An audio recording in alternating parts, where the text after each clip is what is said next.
સાવરકુંડલાની અંદર rural police સ્ટેશનના ASI શ્યામ બગડા જેઓ 5000ની લાંચ લેતા ઝડપાય છે અને લાંચ પણ શેના માટે લે છે તો કે દેશી દારૂનો અડ્ડો ચલાવવા માટે। સાહેબ 5-10 હજાર માટે તમે કેટલાય લોકોના જીવ છે ને તે જોખમમાં મૂકો છો। તમારા લીધે કેટલાય પરિવારો બરબાદ થઈ ચૂક્યા છે આ દારૂના વ્યસનના લીધે।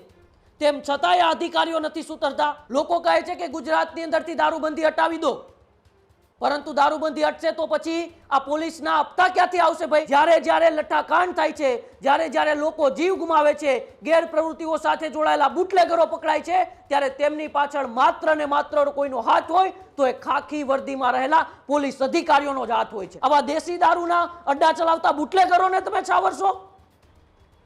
આ એનું જ પરિણામ છે ભાવનગરની અંદર। જો વર્તેજની અંદર આ ડુપ્લિકેટ દારૂ ન બન્યો હોત તો આજે 8 લોકોને પોતાનો જીવ ન ગુમાવવો પડ્યો હોત। એકેય ભાવમાં તમે સુખી નહીં થાવ, તમારા સંતાનો પણ સુખી નહીં થાય। સાહેબ, આ 5-10 હજારની લાંચ લેવાનું મૂકી દો। ભગવાને તમને જે આપ્યું છે તેમાં ખુશ થાવ અને તેમાં તમારી જિંદગી જીવો। હું એવું નથી કહેતો કે દરેક પોલીસ અધિકારીઓ લાંચિયા છે, દરેક પોલીસ અધિકારીઓ ભ્રષ્ટાચારી છે, પરંતુ આવા કેટલાક લાંચિયા અને ભ્રષ્ટાચારી પોલીસ અધિકારીઓના લીધે આજે ગુજરાત પોલીસની છાપ ખરાબ થાય છે। ભાવનગરની અંદર એક તરફ લઠ્ઠા કાંડની ચર્ચા થઈ રહી છે તો બીજી તરફ સાવરકુંડલામાં પોલીસ સ્ટેશનના એક એએસઆઈ છે તેમણે બુટલેગરને કહ્યું કે તારે દારૂનો ધંધો ચાલુ કરવાનો છે અને મને પૈસા આપવાના છે।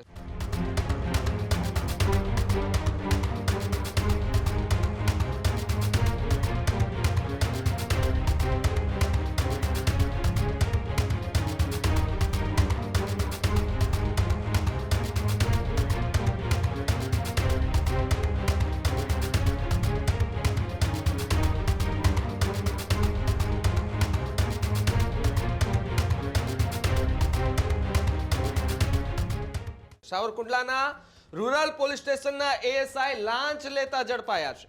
અમરેલી એસીબીની મોટી કાર્યવાહીથી પોલીસ બેડામાં ખળભળાટ મચ્યો। એએસઆઈ શ્યામ બગડા 5000 રૂપિયાની લાંચ લેતા રંગે હાથ ઝડપાયા।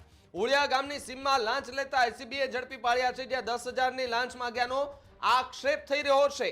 સાથે જ રકઝક બાદ 5000 રૂપિયામાં સોદો નક્કી થયો હોવાનો દાવો। દેશી દારૂના ધંધા મુદ્દે લાંચ માંગ્યાનો આરોપ છે, જ્યાં દારૂના ધંધાર્થી પાસેથી લાંચ માંગવામાં આવી હોવાની ફરિયાદ પણ નોંધવામાં આવી છે। એટલે કે આખી જે ઘટના બની, એટલે કે એક તરફ ભાવનગરની અંદર લઠ્ઠાકાંડની સહી સુકાઈ નથી તો બીજી તરફ આવા કેટલાક પોલીસના અધિકારીઓ દારૂ ચાલુ કરાવવા માટેની લાંચ લઈ રહ્યા છે બુટલેગરોને, અને બુટલેગરે કહ્યું કે મેં દારૂ વેચવાનું બંધ કરી દીધું, તો સામે એએસઆઈએ કહ્યું કે તમે ચાલુ કરો અને મને હપ્તા આપો, પરંતુ એસીબીની જાળમાં એએસઆઈ ફસાઈ ગયા અને હવે નોકરી પણ હાથમાંથી ધોવાનો વારો આવી ચૂક્યો છે। ઉમંગ જોડાયા છે। ઉમંગ, ભાવનગરમાં લઠ્ઠાકાંડની સહી હજુ સુકાઈ નથી, હજી ચર્ચાઓ થઈ રહી છે। બધાની વચ્ચે સાવરકુંડલામાં રૂરલ પોલીસ સ્ટેશનના એક એએસઆઈ બુટલેગરને કહ્યું કે દારૂ ચાલુ કરો તમે વેચવાનું। 10000માં સોદો નક્કી કરવાની વાત હતી, પરંતુ રકઝક બાદ 5000માં સોદો નક્કી થયો અને એસીબી ત્રાટકે છે અને આખી વાતમાં જે એએસઆઈ છે તેને રંગે હાથ લાંચ લેતા પકડે છે। ભાવિક, ખાખી વર્દી પાછળ આ લાંચિયા અને ભ્રષ્ટાચારી અધિકારીઓ જે છે ને, એ લાંચિયા અને ભ્રષ્ટાચારી અધિકારીઓએ આજે ગુજરાતની છાપ ખરાબ કરી છે। ખૂબ દુઃખ થાય કે આ ગાંધી અને સરદારના દારૂબંધીવાળા ગુજરાતમાં લઠ્ઠાકાંડ થાય। ભાવનગરની અંદર લઠ્ઠાકાંડ થયો છે, 8 લોકોએ પોતાના જીવ ગુમાવ્યા છે। તેમ છતાંય ભાવનગરથી દૂર નથી અમરેલી, ભાવનગરથી દૂર નથી આ સાવરકુંડલા, પરંતુ સાવરકુંડલાની અંદર રૂરલ પોલીસ સ્ટેશનના એએસઆઈ શ્યામ બગડા જેઓ 5000ની લાંચ લેતા ઝડપાય છે અને લાંચ પણ શેના માટે લે છે તો કે દેશી દારૂનો અડ્ડો ચલાવવા માટે। અને એ જ દેશી દારૂનો અડ્ડો ચલાવતો બુટલેગર એસીબીને જાણ કરે છે, એસીબી આખી જાળ ગોઠવે છે અને આ લાંચિયા એએસઆઈ શ્યામ બગડાને ઝડપી પાડે છે। સાહેબ, 5-10 હજાર માટે તમે કેટલાય લોકોના જીવ છે ને તે જોખમમાં મૂકો છો। 5-10 હજારની તમારી એ લાલચ, 5-10 હજાર તમારા ખિસ્સામાં નાખવા માટે તમે હજારો લોકોના જીવ જોખમમાં મૂકો છો। તમારા લીધે કેટલાય પરિવારો બરબાદ થઈ ચૂક્યા છે આ દારૂના વ્યસનના લીધે। તેમ છતાંય આ અધિકારીઓ નથી સુધરતા, તેમ છતાંય આ પોલીસ અધિકારીઓ નથી સુધરતા। તેમને તો બસ પોતાના ખિસ્સામાં દર મહિને 5000, 10000, 15000, 20000નો હપ્તો આવવો જોઈએ।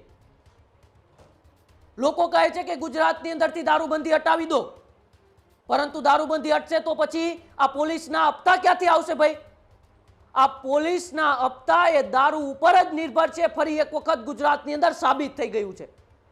જ્યારે જ્યારે લઠ્ઠાકાંડ થાય છે, જ્યારે જ્યારે લોકો જીવ ગુમાવે છે, ગેરપ્રવૃત્તિઓ સાથે જોડાયેલા બુટલેગરો પકડાય છે, ત્યારે તેમની પાછળ માત્ર ને માત્ર કોઈનો હાથ હોય તો એ ખાખી વર્દીમાં રહેલા પોલીસ અધિકારીઓનો જ હાથ હોય છે.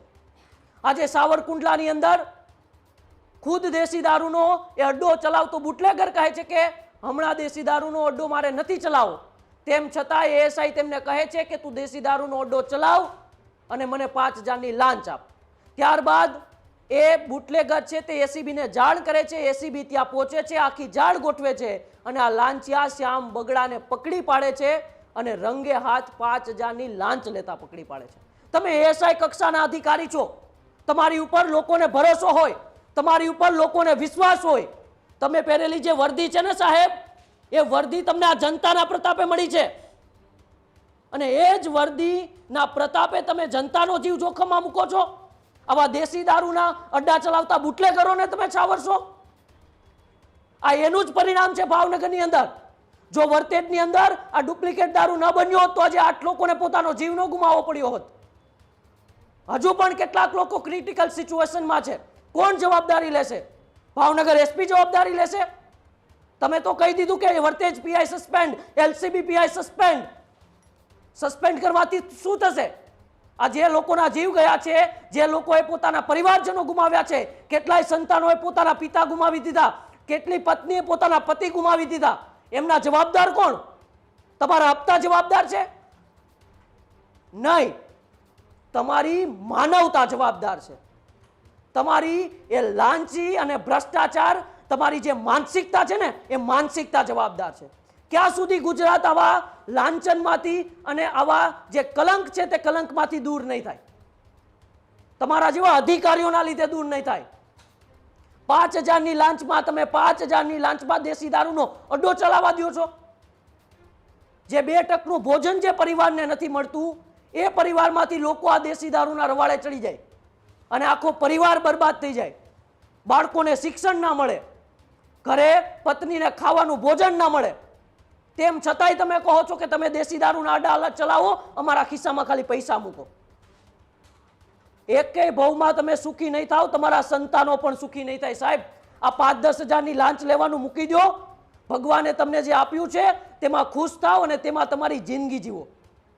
કેટલાય પરિવાર બરબાદ કરીને તમારો પરિવાર સુખી નહીં થાય. દરેક પોલીસ અધિકારીઓને મારે કહેવું છે, હું એવું નથી કહેતો કે દરેક પોલીસ અધિકારીઓ લાંચિયા છે, દરેક પોલીસ અધિકારીઓ ભ્રષ્ટાચારી છે, પરંતુ આવા કેટલાક લાંચિયા અને ભ્રષ્ટાચારી પોલીસ અધિકારીઓના લીધે આજે ગુજરાત પોલીસની છાપ ખરાબ થાય છે. તે ગુજરાત પોલીસ, જે ગુજરાત પોલીસની વાહવાહી આખા દેશમાં થતી હોય, તે ગુજરાત પોલીસ, જે ગુજરાત પોલીસનું નામ સાંભળીને આરોપીઓના પગ ધ્રુજી જતા હોય, તે ગુજરાત પોલીસ ભ્રષ્ટાચાર અને લાંચવાળી બની ગઈ છે. તે સાંભળીને દુઃખ થાય છે. અભિનંદન આપવા છે મારે એસીબીને કે તમે રંગે હાથ આ એએસઆઈને ઝડપી લીધો છે અને વિનંતી કરવી છે મારે અમરેલી એસપીને કે તમે કડકમાં કડક કાર્યવાહી આ એએસઆઈ સામે કરો કે ગુજરાતમાં બીજા કોઈ પણ પોલીસ અધિકારી આવી રીતે લાંચ ના લે. ભાવિક જી બિલકુલ બિલકુલ, આભાર જોડાવા બદલ અને માહિતી બદલ. ઉમર, ખેડૂત ભાઈઓ છે ખેતરમાં ડ્રોન ઉડાવતા હોય છે ત્યારે આપણે એક પ્રશ્ન સતાવતો હોય છે કે જે આપણે અત્યાર સુધી જીપીએસ ટેકનોલોજી વાળા ડ્રોન વાપર્યા છે, જેથી કરીને મોબાઈલ ટાવર છે અથવા તો હાઈ ટેન્શન લાઈન પસાર થતી હોય, કોઈ વૃક્ષો હોય, ત્યારે જે જીપીએસ ટેકનોલોજી વાળા ડ્રોન છે એમાં ટકરાય અને ટ્રેસ થાય છે. પણ એગ્રીવન લાવ્યું છે જીએનએસએસ ટેકનોલોજી ડ્રોન, જેથી કરીને એ ડ્રોન છે એ કોઈ જગ્યાએ ટકરાય નહીં, પોતાની રીતે જ ડિસિઝન લે છે ને મૂવ થઈ જાય છે, જેથી કરીને જીએનએસએસ ટેકનોલોજી ડ્રોન છે એ વાપરવાનો આગ્રહ રાખો. હજુ સુધી તમે અમારી ચેનલને સબસ્ક્રાઇબ નથી કરી તો અત્યારે જ ન્યૂઝરૂમ ગુજરાતને સબસ્ક્રાઇબ કરો, ફેસબુક અને ઇન્સ્ટાગ્રામ પર ફોલો કરો.